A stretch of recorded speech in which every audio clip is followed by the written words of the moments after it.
Dans cette période de forte montée du mécontentement et de forte montée des luttes, notamment sur la question des salaires, je veux vraiment féliciter celles et ceux qui sont à l'initiative de cette rencontre pour la pertinence de la thématique choisie.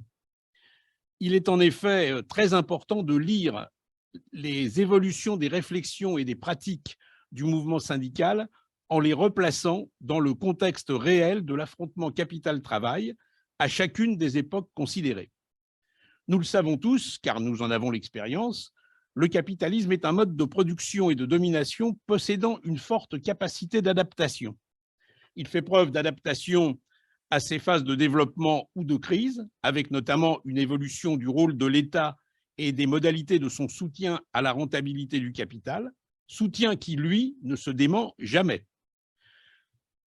On passe de l'interventionnisme fort de l'après-Seconde Guerre mondiale au schéma néolibéral qui a dominé ces 40 dernières années.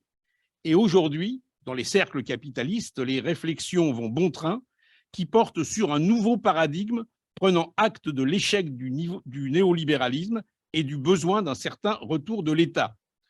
Il s'agit évidemment d'un retour de l'État comprimant encore plus les dépenses sociales, on le voit avec l'affaire des retraites, mais cela pour soutenir encore plus et mieux le capital dans un contexte de militarisation et d'aggravation des affrontements entre puissances. Certains parlent à ce propos et de manière très euphémique de déglobalisation. Il fait preuve d'adaptation aux technologies et aux organisations du travail qu'elles impliquent ou rendent possible. Taylorisme, néo-taylorisme néolibéral, précariat étendu, capitalisme de plateforme, le tout traversé par la montée en puissance de la révolution numérique, le travail est plus que jamais au cœur des mouvements de fond qui opèrent en profondeur dans la société.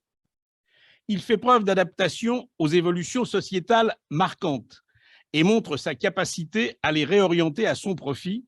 Du greenwashing à la frugalité heureuse, nous voyons comment la recherche du profit est capable d'occuper de multiples terrains.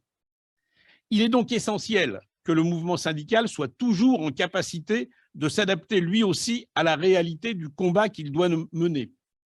Et il est heureux que nos travaux d'aujourd'hui conjuguent la vision historique et des questionnements parmi les plus actuels, conjuguent aussi les réflexions d'ensemble et le retour sur des expériences de lutte concrètes. Mais vous développerez tout cela beaucoup mieux que moi au long de cette rencontre. Cette journée illustre également que des réflexions croisées entre des structures ayant des vocations différentes, mais qui peuvent être complémentaires, sont importantes et prometteuses. Cela permet d'appréhender le réel selon plusieurs perspectives et c'est enrichissant pour tous. La Fondation Gabriel Péri, qui édite la revue La Pensée, dont le directeur Stéphane Bonnery va prendre la parole après moi, est particulièrement heureuse de contribuer par ce moyen au travail commun que vous initiez aujourd'hui. Notre conviction est que cette expérience ne doit pas rester isolée et que nous devrons probablement créer d'autres occasions pour réfléchir et travailler ensemble. Un dernier mot pour remercier l'Institut d'histoire de la CGT de nous accueillir dans ses locaux. C'est un remerciement collectif au nom de la Fondation Gabriel Péri et de La Pensée, mais c'est aussi un remerciement personnel, car mon itinéraire, ça vient d'être dit, fait que cette maison m'est particulièrement chère. Je vous remercie de votre attention.